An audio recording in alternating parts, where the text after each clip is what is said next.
Pardon. Mesdames et messieurs, je vous dis bonsoir.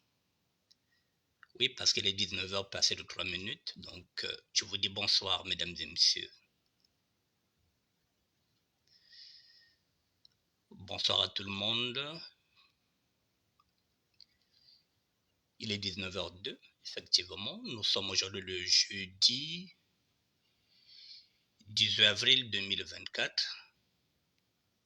Nous allons faire une émission de SAP, comme je l'avais promis hier.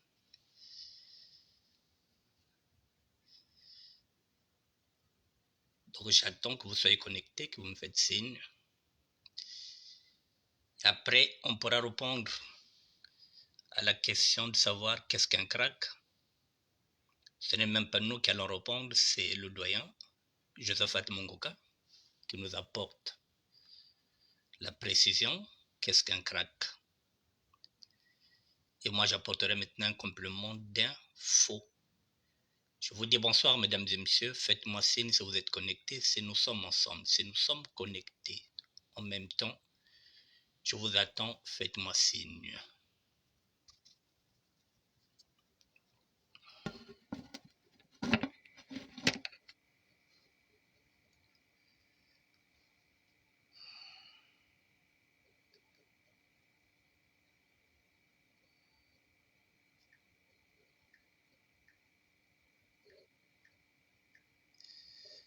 Bonsoir à tout le monde. Je dis bonsoir, bonsoir. Oh là là, excusez-moi. Faites-moi un petit coucou, messieurs, dames, je vous dis bonsoir.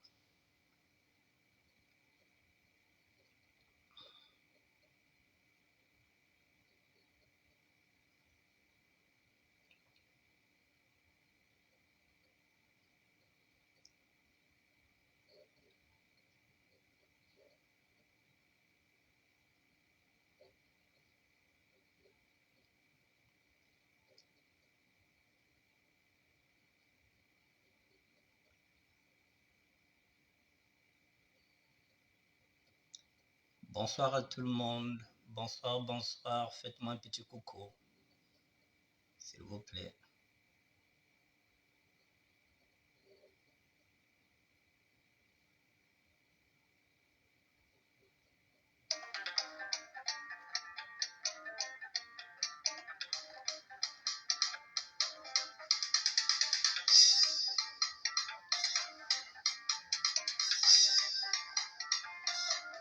Bonsoir à tout le monde.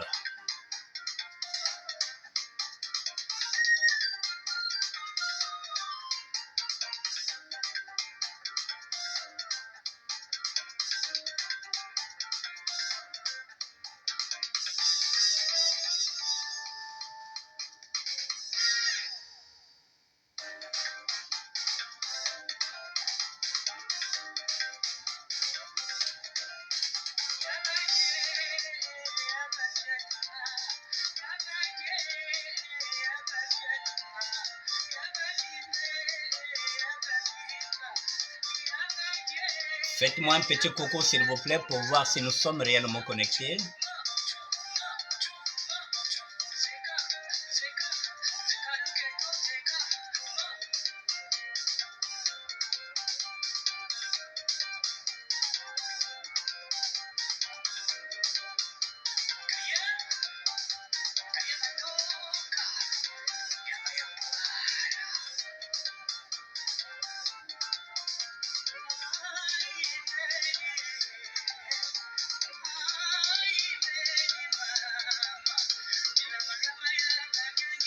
Qu'est-ce qu'un crack?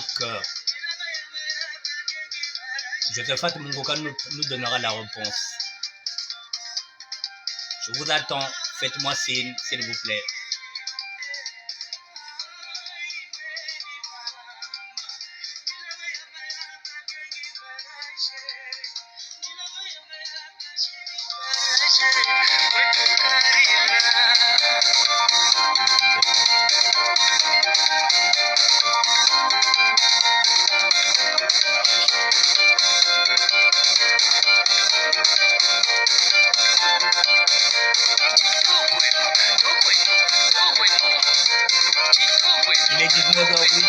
minutes, nous allons commencer. Faites-moi signe si vous êtes connectés, mesdames et messieurs. Faites-moi signe, s'il vous plaît.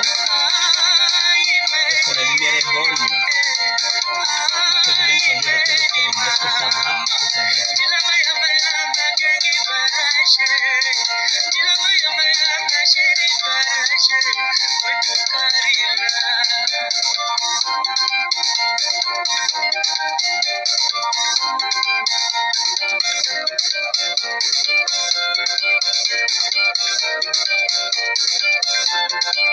Est-ce que la lumière est bonne, mesdames et messieurs?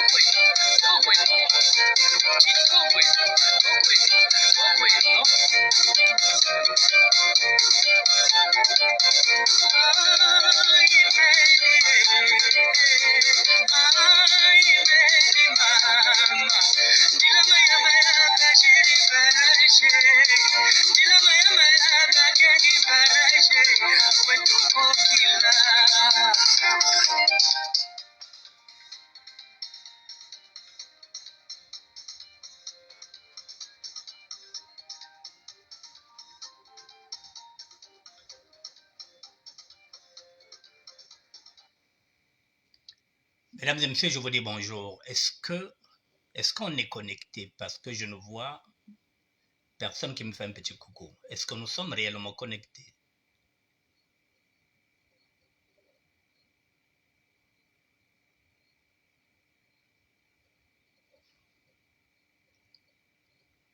Est-ce que nous sommes réellement connectés, mesdames et messieurs? Je vous pose la question.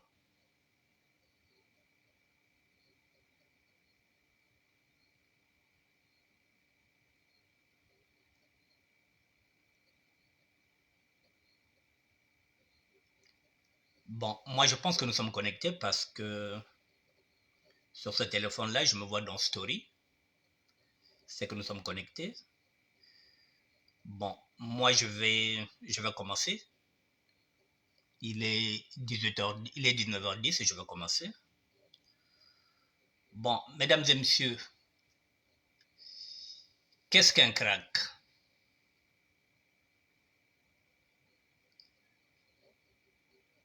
La réponse, c'est M. Josephat Mongoka qui va nous la donner. Et moi, j'apporterai un complément d'infos.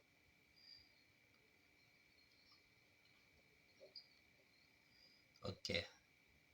Qu'est-ce qu'un crack?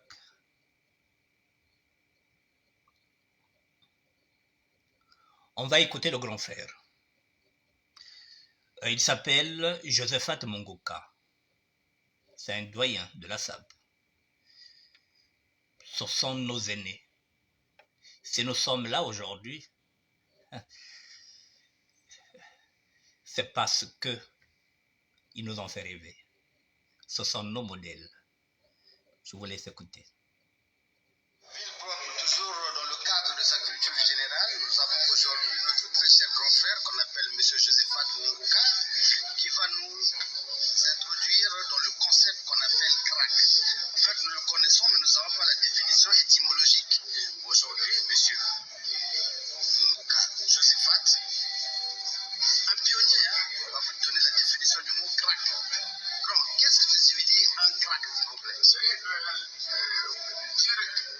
Comment dirais-je, identifier cette définition, ce serait manquer de respect. C'est des démarches sociales précises. À une période donnée, il y a des mots qui gèrent un concept. La définition est variable en fonction de l'époque. Mais cette notion-là, on peut faire une déclinaison. C'est le crack au départ. Pour être assez... Étymologiquement, que veut dire crack? Étymologiquement, l'appui de cette définition-là, c'est le crâne. C'est comme ça que ça commence. Après, ça devient un mythe. Ah, mais crâne. Et ça commence dans ce concept-là quand les Ganzari, quand les Matsumoto venaient en France à Brazzaville, on disait, tout est dans les crânes. Maintenant, la société aime récupérer les mots. C'est ça le concept. Ah, ok. Voilà.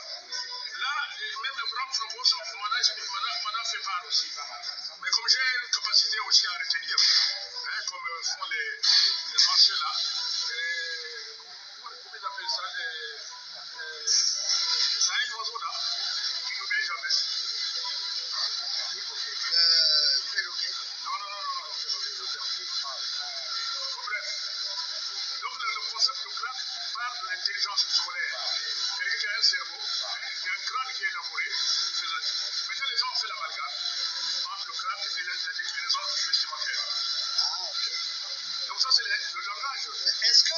voir avec un QI, une caution intellectuelle. Une caution intellectuelle.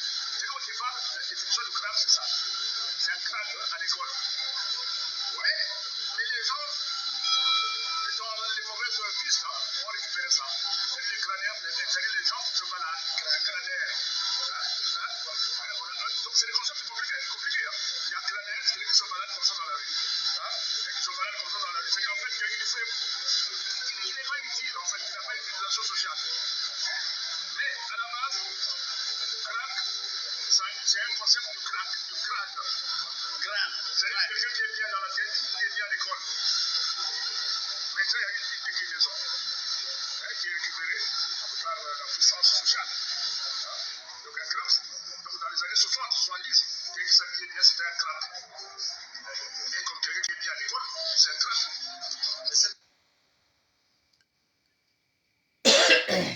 Bon, mesdames et messieurs, vous avez entendu la définition du mot crack.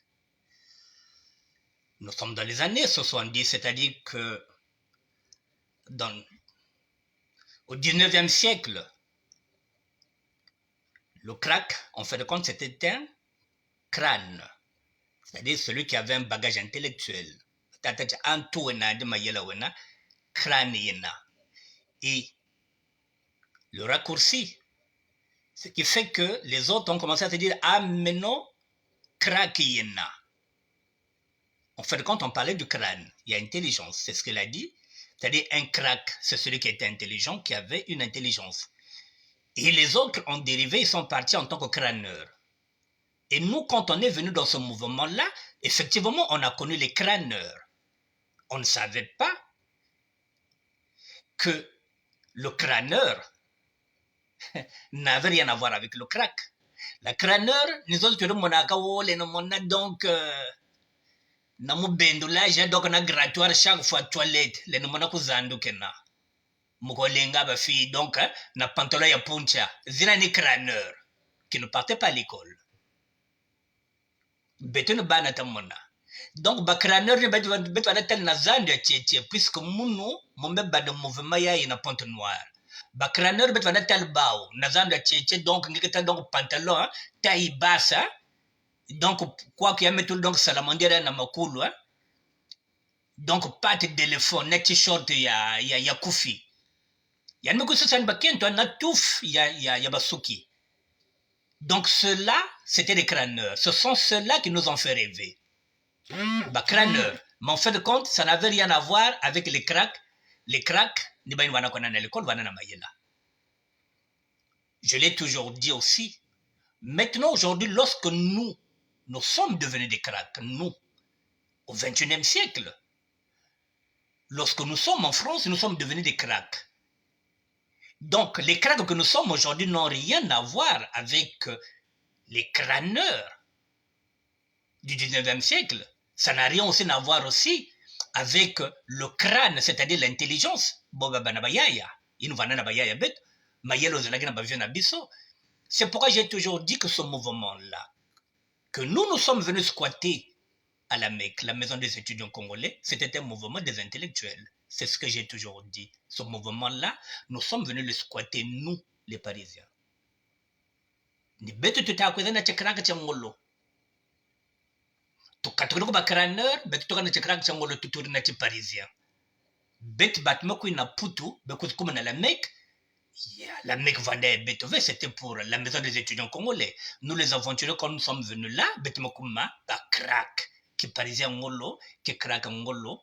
Et je vais rajouter, Beto, na olobango pe na lingala, biso tongo te mettant na poto, na ki voyou na biso, na makamba na biso, toza na crâne te, toza na intelligence wana te ba vieux, to komi ba crack.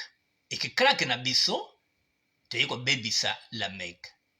Donc, to côté ce qui zia na ya makasi, to côté c'est ntela ya makasi, c'est-à-dire maquillage ya makasi, to côté c'est bilamba, to côté c'est nule na kati, ba papa wembe pe ba yi awa pe, bas le vos nyako se pe ba bimisi de son mouvement awa ki tende ko chikate, ba jobalare ba côté pe na kati ya mouvement ngolia, la SAP, la société d'ambiance et des personnes élégantes, na ba vieux, le feu doyen, le baki mystère, to koti na kati ya ki crack. Et nous sommes devenus des vengeurs. Bisoba crack, il y a 21e siècle, tozaba vengeurs. Olalinga mwasi naga olalo mama. Olali mama nanga naga olala la sœur na yo. Nous sommes devenus des vengeurs. Les cracks, il y a 21e siècle, tozaba vengeurs, ce que les grands n'étaient pas. Donc, 19e siècle, c'était des crâneurs. Non, pardon, c'était des crânes. Motu. C'était des gens qui étaient intelligents. Et les crâneurs yanzella. Babiango bakomi ba crâneur, ba otozo mona kazo doit chaque fois grattoir donc toilette hein kolobati. Oyo Franco akoya koyembela nzembo si tu veux ba Mario. Donc ba wana donc toilette et qui moi ça roule pour la toilette. Ce sont des crâneurs. Et nous quand on est venu dans notre génération, nous sommes devenus des cracks. Et moi j'ai ramené le concept le crack steam, l'art d'être crack. Bon, maintenant mesdames et messieurs, si je voulais vous présenter ce reportage-là, qui a été réalisé par Blanchard Villepropre. C'est tout simplement ce personnage qui est là, qui est intervenu, M. Josephat Munguka. C'est le père du parisanisme. Moi, je parle du parisanisme. Mais le père du parisanisme, c'est Josephat Munguka. Même si lui-même, il ne revendique pas la paternité, de la même manière que Matsuwa n'a jamais revendiqué la paternité de la SAP, mais nous lui avons collé la paternité de la SAP. De la même manière que nous collons, personnellement je colle le parisanisme, la paternité du paternisme, du parisanisme à Josephat Munguka. Pourquoi nous lui collons la paternité du parisanisme? Mesdames et messieurs, ce grand frère que je vais vous présenter, je vais vous montrer, c'est un grand frère que je ne lâche pas. C'est un grand frère que je ne lâche pas. J'ai commencé la SAP à Pointe-Noire en 72. Le grand Josephat Munguka, à lui tout seul, il tenait en haleine toute une ville. Il tenait en haleine à lui tout seul tout Pointe-Noire. Et après, il y a eu les Jipengwaku, mais lorsqu'on parlait de la SAP à Pointe-Noire, c'était Josephat Munguka, avec son éternel pipe. Il nous a fait rêver. Il était professeur, là où moi, j'étais collégien, il était professeur au collège Félix Tchekaya. Et tout le monde se bousculait, tout le monde voulait être dans sa classe. Je n'ai pas eu la chance d'être son élève. Mais chaque fois qu'on avait l'occasion d'être en permanence, je cherchais à le voir. Il n'y a pas que moi, tous les élèves. Monsieur Josephat Munguka nous a fait rêver. Nous avons commencé la SAP à Pointe-Noire. En 1975, lors de la première foire à Pointe-Noire, et nous sommes partis à Pointe-Noire, en 1975, j'ai quel âge? En 1975, j'ai 17 ans. Je suis parti à la foire parce que j'avais entendu que Josephat Munguka, le professeur, allait être là. Nous sommes partis à la foire pour aller voir notre idole. Josephat Munguka. Et mesdames et messieurs, lorsque le grand frère va tout abandonner pour venir en France, nous nous sommes sentis orphelins. C'est d'où le parisanisme. On s'est dit que Yaya Tokela, Josephat Munguka, donc le parisanisme pour nous, c'est Josephat Munguka qui nous a fait rêver. C'est le professeur du collège Tikaya et qui est parti en France. Même son élève, son meilleur élève, le plus fidèle, Fred Omuntu, à l'époque qui pouvait avoir 16 ans, 17 ans, a suivi le professeur en France. Fred Omuntu a abandonné toutes les études pour venir en France suivre les pas de Josephat Munguka. Et nous avons attendu le retour du grand frère. Nous avons attendu. Jusqu'en 1981, on voit que le grand frère ne vient pas, le parisien ne vient pas, on attend le parisianisme, le grand frère ne vient pas. Moi, je suis parti en Angola, j'ai dit, bon, il y a peut-être il y a les sociétés. Ah, Bissopé Photo m'a tapé Paris. C'est comme ça que je suis venu en 82, ici en France. Et quand j'arrive, on cherche le grand frère. Le grand frère, il était enseignant, il était professeur. quand il arrive ici, il exerce le même métier. Il est professeur.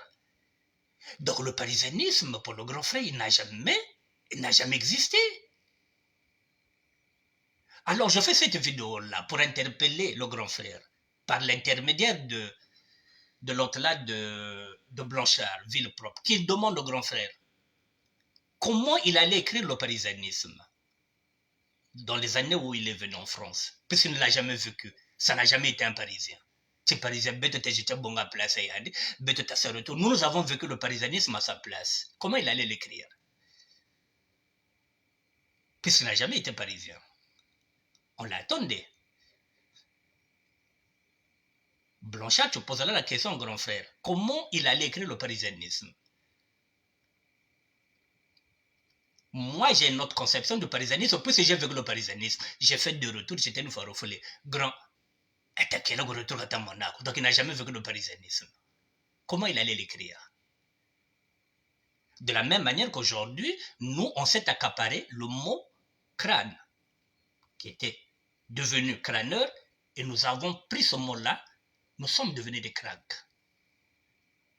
Comme il le dit, à chaque période, demain, les enfants que nous mettrons au monde, je ne sais pas comment.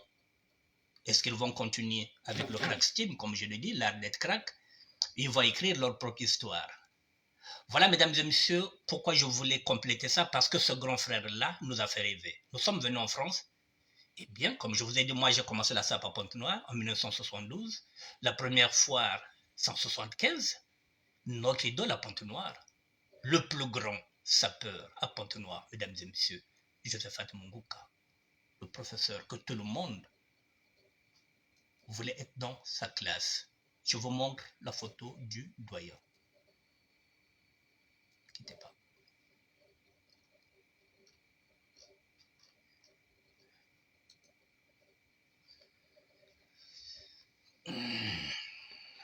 Ne quittez pas.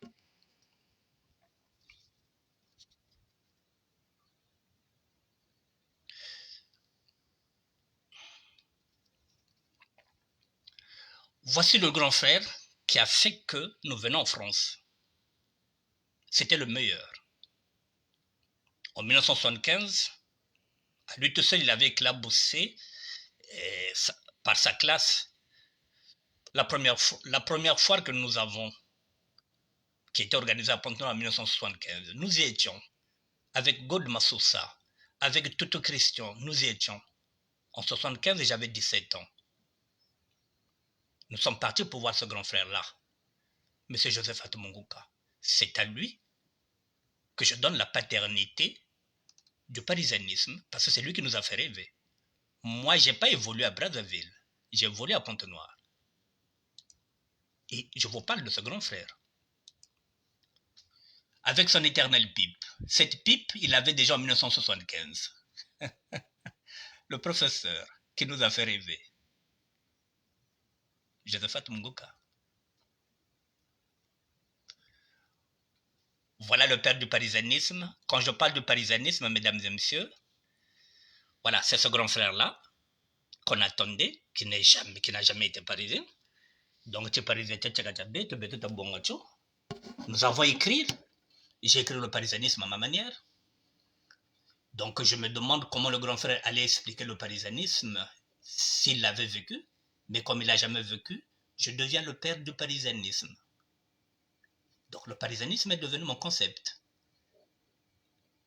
Mais il est le père du parisianisme, même si il ne revendique pas la paternité, de la même manière que je vous ai dit que Matsuwa ne nous a jamais dit qu'il était le père de la SAP, c'est nous qui nous collons la paternité de la SAP, parce qu'il nous faut quelqu'un. Voilà, pour nous identifier, il faut quelqu'un. Le père du parisianisme, je viens de vous le montrer, il s'appelle Josephat Munguka. Voilà, mesdames et messieurs, ce que je voulais vous dire par rapport à ce grand frère. Maintenant, je vais passer au deuxième sujet, rapidement, puisque j'ai deux sujets.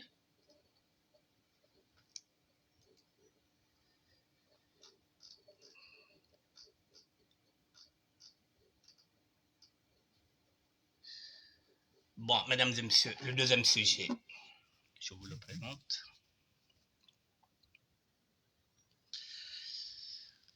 Le deuxième sujet, il est là. Là, je ne pouvais pas intituler ça Ma France en moi parce que j'ai préféré dire que je m'en souviens encore comme si c'était hier. Ces derniers temps, la photo de Pedro Badilla, le grand Wataman, a ressurgi. Il y a eu des commentaires. Bon, je me suis dit, il faudrait que j'apporte aussi mon témoignage par rapport à ce garçon-là, Pedro Badilla. Voici les commentaires qui sont là. Frick Frickoum, qui l'a connu, qui dit qu'il était très précoce dans sa jeunesse. Il allait déjà au collège Maya Maya avec un vélo Solex. Il avait voyagé à Paris avant 20 ans. Don King, c'est son surnom, a vécu longtemps dans Paris 19e à la place des fêtes. Je connaissais la maison. Avec un amour profond pour la sap et le reggae, musique. D'où il s'appelle Wataman, qui nous faisait écouter chez lui lorsqu'on lui rendait visite. Il avait le cash, il avait toujours l'argent en cash dans les années 79-80. Plus on ne l'oubliera jamais. Don King, Pedro Badilla. Bon, et puis il y a Kiki Barreto. Kiki Barreto était avec nous à la Mecque. Kiki Barreto dit quoi? C'est Frick Titi, exactement. On était les plus jeunes à s'engager dans la SAP, sauf lui. Il était à peu près en avance. Parce qu'il était très tôt, il cherchait l'argent déjà à l'école, il pouvait s'acheter tout ce qu'il voulait, vélo, Solex, les habits à l'époque, il avait déjà une copine stable. C'était des références. Oui, mon frère, Badilla Pedro Rodriguez. J'en avais de l'avance, il avait de l'avance sur beaucoup de gens. C'était un king à sa manière, je pense souvent à ma compagne de lutte. Voilà, mesdames et messieurs, Pedro Badilla. Ce monsieur. Je vais compléter mon témoignage par rapport à lui.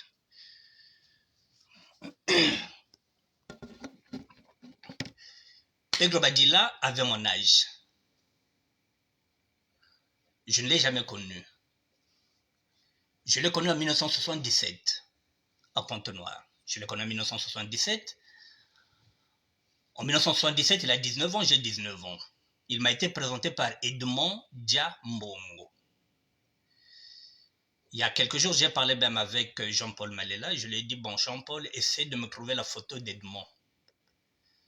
Donc, dès que j'aurai la photo d'Edmond, je vous présenterai Edmond, qui m'avait présenté en même temps Jean-Paul à Pointe-Noire, le frère d'Alain Banchimba, et c'est Alain Yaoulé et Edmond qui m'ont présenté Pedro Badilla. En 1977, nous avons 19 ans, il était déjà refoulé. Donc, on me présente un refoulé, c'est le premier refoulé que j'ai vu de ma vie. Je ne connaissais pas ce que c'était un refoulé. Pedro Badilla était déjà refoulé en 1977. Au moment où on me fait la présentation, nous avons 19 ans. Donc, il était déjà en France. À quel âge? Donc, ça faisait déjà 2 ans qu'il était en France. Il a été refoulé. Donc, ce que devait nous dire qu'il était en France à l'âge de 17 ans. Il était reconduit, il était déjà refoulé en 1977. Il avait 19 ans. Donc, il était venu en France mineur. Alors, lorsqu'on me le présente à Pointe-Noire, en fin de compte, lorsqu'il vient à Pointe-Noire, c'est pour chercher encore à revenir à Paris. Par quel moyen? Par le même moyen qu'il avait peut-être utilisé la première fois, le bateau. Donc, il monte à Pointe-Noire parce qu'il y a le port. Donc, il veut revenir ici à Paris, mais par bateau. Et c'est là où, pour la première fois, où j'ai eu l'idée, moi aussi, de prendre le bateau pour venir en France. Et nous nous sommes maintenant entendus avec Alain Yaoulé, avec Edmond. Edmond était son grand. Edmond, c'est mon grand aussi. Donc nous nous sommes décidés en tant que Brazzavillois, on s'est dit que comme donc, comme yandi, njila yo yakazebia bateau, donc talanda yandi. Donc comme yana nzabe déjà, njila bateau nan mekwenda déjà, donc batika landi yandi. Comme yé, ayebi déjà, nzela wana maswa. Donc tolanda ye. Et dans le langage Lari, à l'époque, on ne disait pas bateau, on disait Tchinja. pour que les gens ne comprennent pas que le bateau tout est à zone là. Donc, on disait, que bateau. Donc, nous nous sommes convenus qu'on devrait prendre le même bateau avec Pedro Badilla, que je ne connaissais pas. Un garçon sympa. Et je n'oublie pas, il avait des lunettes Yves Saint Laurent. C'était la première fois que je voyais des lunettes Yves Saint Laurent. Vous voyez, mesdames et messieurs, la première fois que vous rencontrez un Parisien, c'est un refoulé. Donc, vous avez tous ces détails-là. C'est ce que je vous dis. Je m'en souviens encore comme si c'était hier. C'est le premier refoulé. C'est le premier Parisien que je vois. Refoulé. Donc, je regarde tout ce qu'il porte. Donc, il a des lunettes Yves Saint Laurent. Et nous nous sommes entendus avec les autres Brazzavillois qui étaient là-bas qu'on devrait rentrer au port vague par vague. Avec les Mario, nous étions nombreux, les Brazzavillois, puisque, qu'on le veuille ou pas, lorsque je viens à Pointe-Noire, je suis avant tout Brazzavillois. Donc, c'était mes connaissances de Brazzaville. Alors, Pedro Badilla est déjà rentré, il fallait qu'on rentre par petite vague.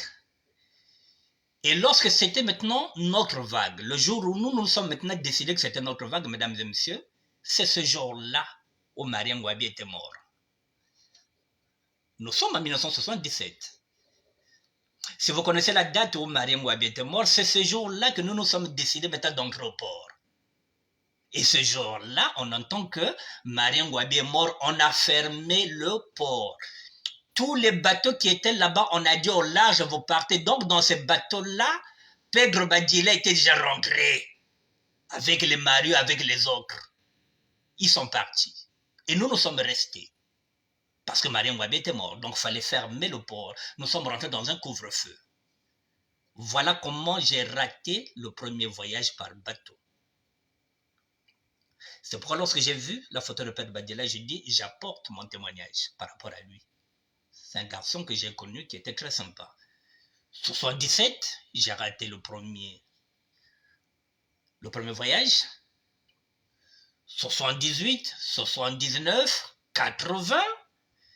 Il y a maintenant beaucoup de Parisiens qui commencent à venir. Les Jack Tabazo commencent à venir. Philippe Labro commence à venir. Et Nonongando est de retour avec le défunt Bakoukas. Le vieux Sakis est déjà là aussi en tant que Parisien. Debambong est parisien. Donc, on regarde maintenant, il y a trop. Et on s'est dit, bon, maintenant, il faut sortir. En 81, je suis parti en Angola. En aventure pour chercher à travailler, pour avoir un billet. Et en 82, je suis venu à Paris. De 77, 78, 79, 80, 81, 82. 5 ans plus tard, après avoir rencontré Pedro Badilla, je débarque à Paris. Et je débarque à la Mecque. J'arrive à la Mecque.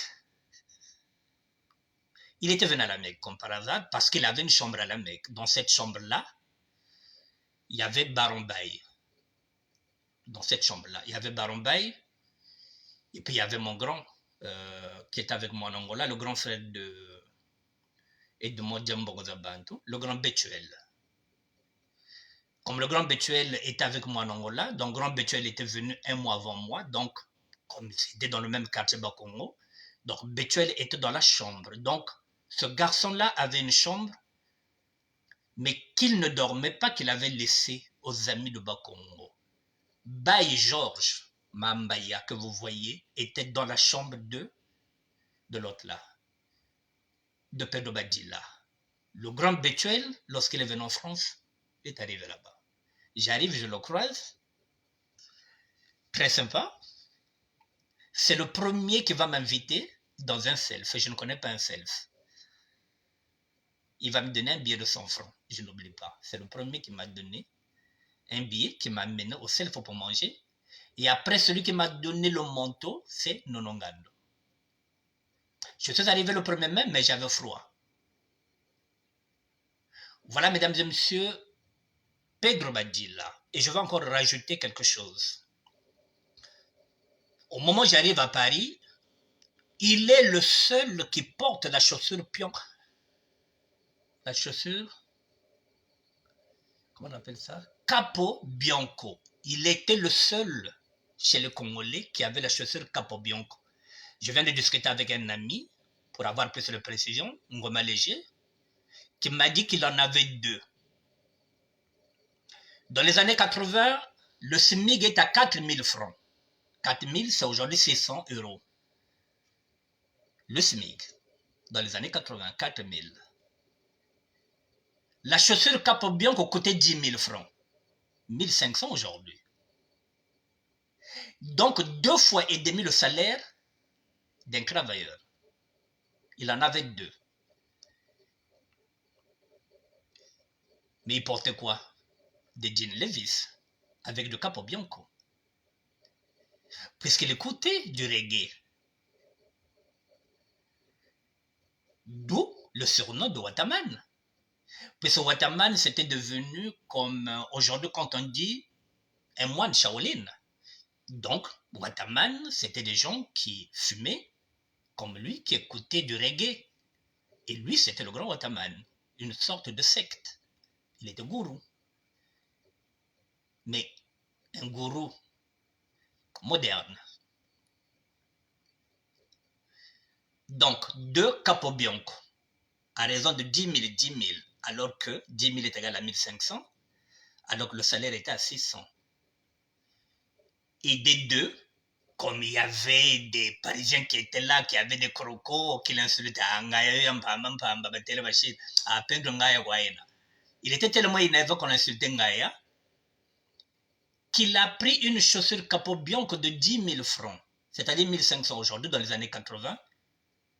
Il a considéré ça comme une paire de sandales. Donc, Pedro Badilla, Capobianco, il y a 10 000 francs, c'est ça. C'est-à-dire 1 500, il y a l'Omotiti, ou ça y est une chunia bata pour emmerder les Parisiens. Donc, chaussure à 10 000, c'est comme si Boubia, monte qu'il y a double boucle. Il y en a peut-être 5 000, qui dit honnête mon chunia bata. Et ça net les lots, motaka kosomba kroko na ye ya double boucle ou bien peut-être il y a bot.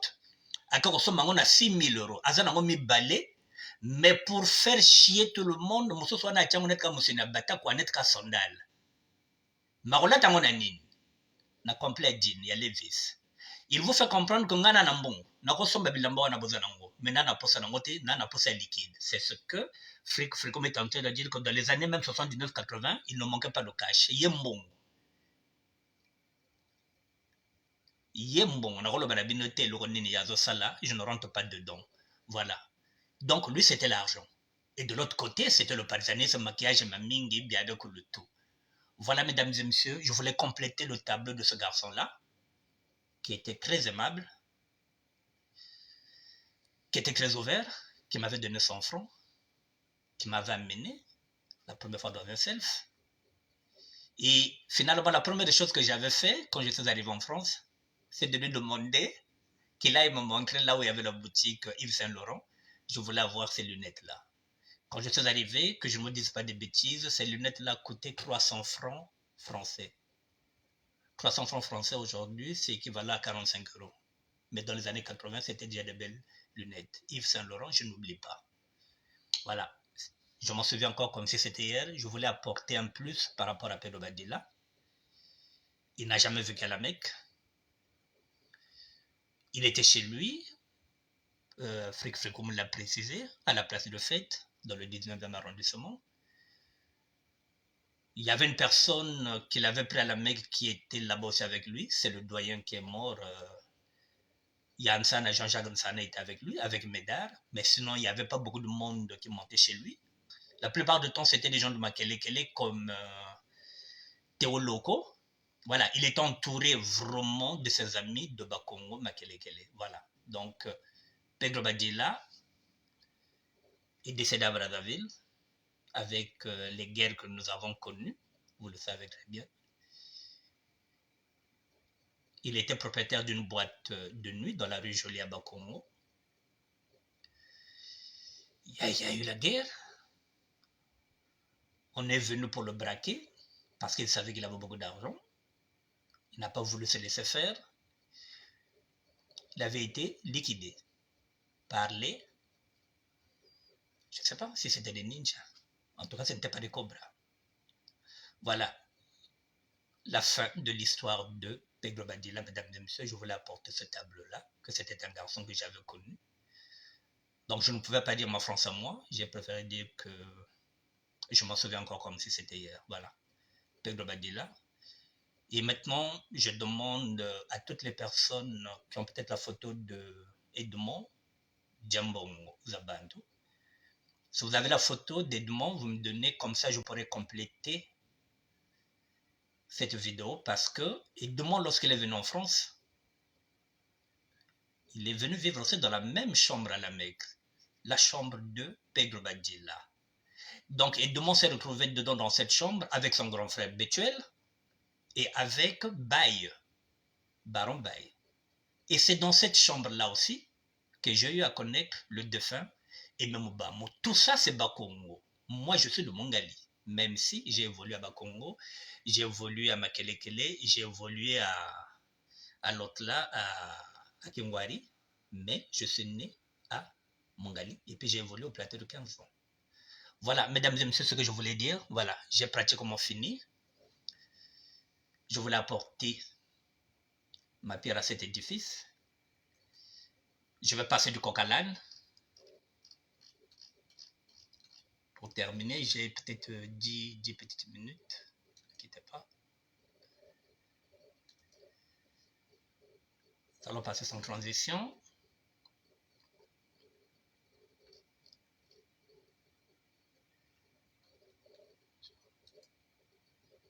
Ne quittez pas.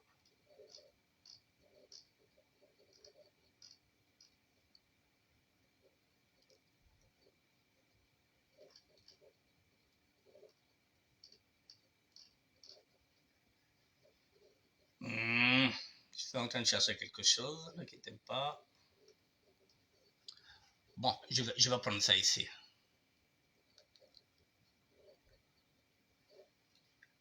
Je pense que j'avais pris ça.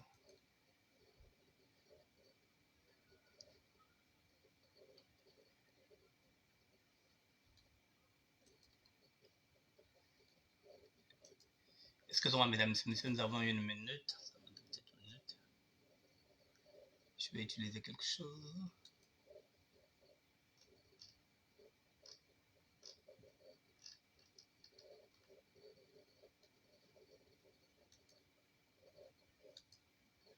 Bon, mesdames et messieurs, permettez.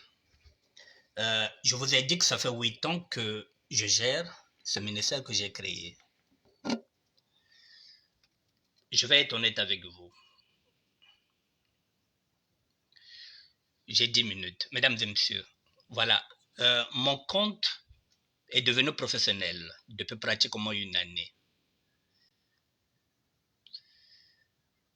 Ce que je fais maintenant, si vous donnez des étoiles, ça signifie que je peux changer de téléphone, je peux améliorer. Je vous montre la difficulté que j'ai. Je vous la montre aujourd'hui et je ne vous montrerai plus. Vous voyez par exemple, voici mon nom, Annick Bertha Marcel Kingwa. C'est devenu un compte monétisé. Voilà ce que j'ai gagné en un mois. Jusqu'au 31 mars 2024, 2,23 $. Jusqu'au 31 mars. Nous sommes aujourd'hui le 18 avril. Voici ce que j'ai gagné. Voilà, c'est mon premier cachet. Depuis que je suis monétisé, c'est mon premier cachet. Bon, qu'est-ce qu'on peut faire avec 23 centimes au bout d'un mois? Qu'est-ce qu'on peut faire avec ça?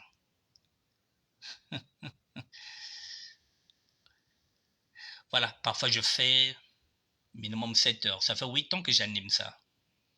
Le compte est maintenant, oui, il est monétisé.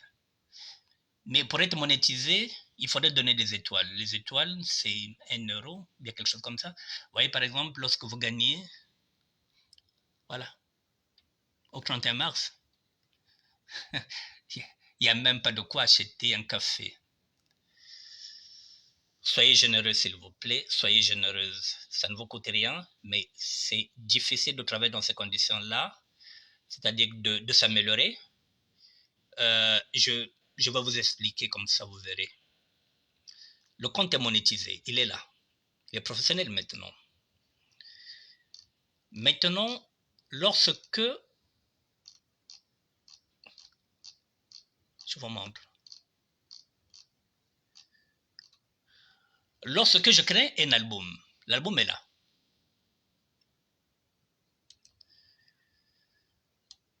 L'album est là. Maintenant, si vous voulez, vous êtes nombreux à regarder par exemple ces albums-là. Si vous pensez que cet album, par exemple, vous plaît, vous pouvez donner des étoiles. L'étoile, c'est 1 euro, ce que vous avez.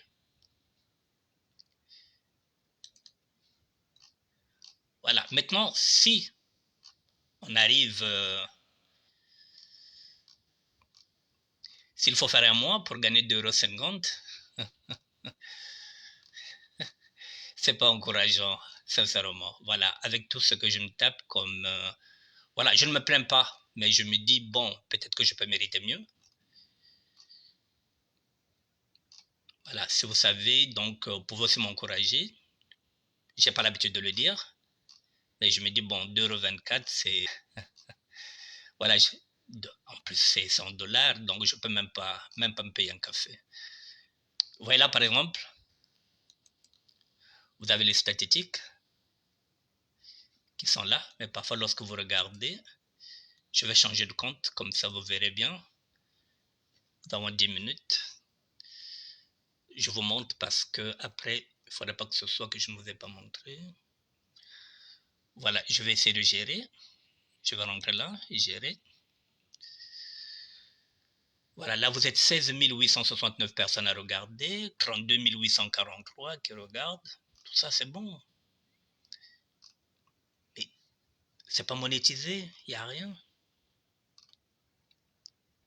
Le règlement, ça passe pas, ça coince.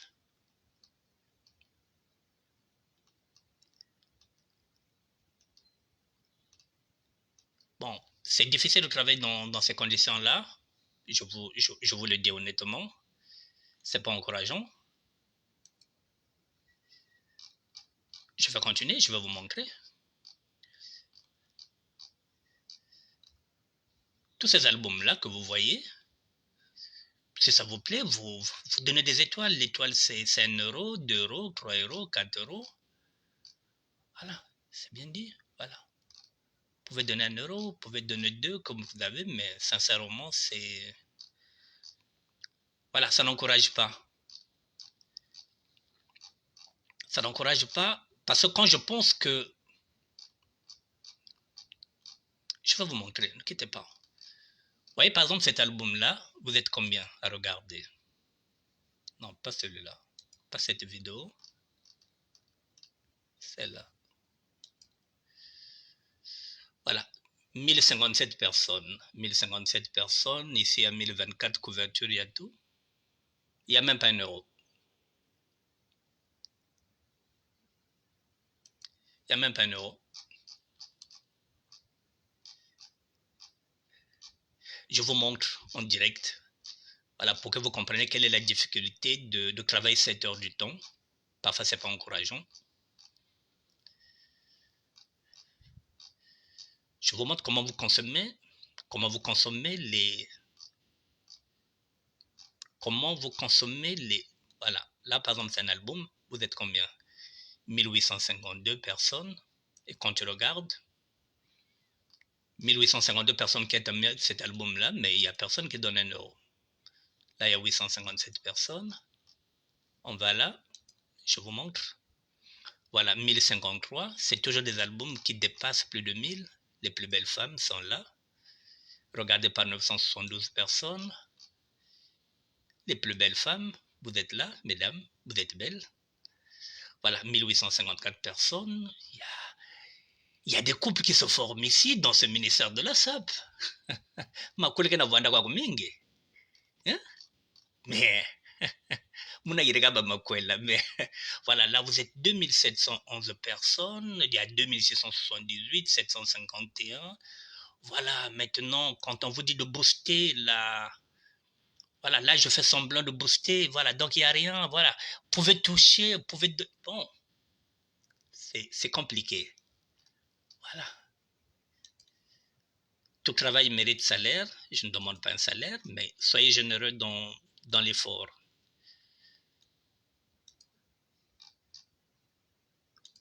Voilà, je vous montre ces albums-là que vous regardez, que vous consommez. Les belles femmes, elles sont toujours là. Voilà, 1305, vous venez ici, vous regardez, le Bongele, le LA. Voilà, là vous êtes combien? 2284. Bon voilà, mesdames et messieurs, je voulais vous faire comprendre que voilà, c'est pas évident de travailler dans ces conditions-là. Je vous ai montré combien j'ai. Voilà, soyez généreux dans l'effort. Soyez généreux, ça me permettra de travailler dans de bonnes conditions aussi. Parce que si c'est pour gagner 2,50 €, bon, ça ne signifie pas que je ne publierai pas ou bien je ne ferai pas. Non, c'est déjà ma vie. Je vous ai dit que je vis SAP, je respire SAP, je pense SAP, je réfléchis SAP. Donc, je ne laisserai pas. Et seulement, je vous ai dit que soyez quand même généreux, puisque depuis janvier 2000, j'ai commencé... Depuis janvier 2016, nous sommes aujourd'hui en 2024, donc ça fait 8 ans que je suis dans le bénévolat. Et c'est à peine 6 mois que ma page est devenue monétisée. Alors, si vous avez des étoiles, si vous avez 1 €, si vous avez 2 €, n'hésitez pas à m'encourager, s'il vous plaît. Voilà, mesdames et messieurs, j'ai fini. Voilà, j'espère que je ne vous ai pas pris la tête. Je ne commande pas. Mais je suis obligé de vous dire quand même la réalité parce que, voilà, c'est pas évident. Imaginez un seul instant que je suis avec une femme dans la maison et qu'elle regarde que je gagne 2,50 €. Bon, lunch. Ah, pika kwako. C'est mon account naka James. Oh, naïk. Na 2,50 €. Qui sera comme 7 heures par jour. Et tu es là depuis 2016, nous sommes en 2024. Vous voyez, mesdames et messieurs, parfois ceux qui viennent me chercher parfois des problèmes ici, qui pensent quoi que ce soit, j'ai dit que je roule pour le mouvement. Je ne vois pas d'abord l'argent, la preuve.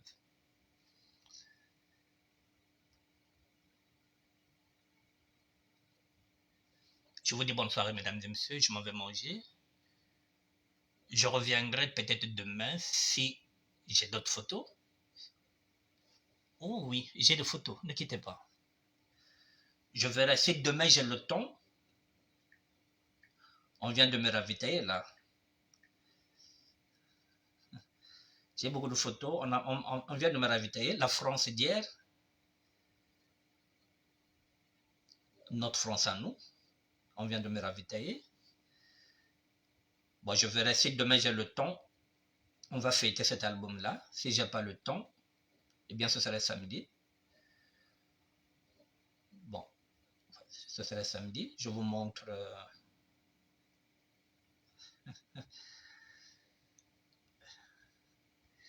Vous voyez celui-là? Le nzoïsme, Armand Manjon, à l'époque, lorsque nous étions à la Mecque, quand il était crack, il n'avait pas encore de l'ox. Armand Manjon, le nzoïsme, ici avec Ngoma Léger. Donc, c'est tout un album que j'ai ici. Des photos, des souvenirs de la Mecque. Armand Manjono, le nzoïsme. Si demain j'ai le temps, nous allons fêter cet album-là. Ce serait ma France à moi. Autrement dit, on se retrouve samedi, puisque samedi, je serai là parce que le 15 juin 2024, il y a un événement ici. On va choisir le sapeur ou la sapeuse qui va représenter la diaspora congolaise, qui va gagner un billet et qui ira au Congo-Brazzaville. Donc, si demain je ne suis pas là, on se voit samedi. D'ici là, mesdames et messieurs, je vous dis merci à tout le monde. Vieux français, Mfumo Bologna. Ah, mon propre cadet. Bon, Gigi Machar, bon, toi, je ne te calcule plus. Tu es tellement silencieux. On te laisse là où tu es. Voilà, tu es bien comme ça. Voilà. Comme ça, c'est bon. Allez, mesdames et messieurs, merci et à demain.